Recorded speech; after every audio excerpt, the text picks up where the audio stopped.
guys are unloading and bringing their equipment into the actual warehouse. Large unstable container that we are bringing in is actually conveyors for a long line that's being built. This is one of our skilled, highly qualified forklift engineers. What do you got to say this morning?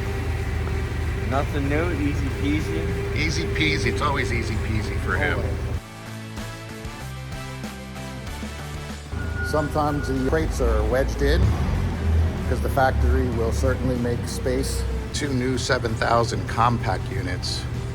I'm sure that those are going to move quickly. Typically they do. Probably have them for a month and have to have more on order. Next to me we have one of our engineering geniuses.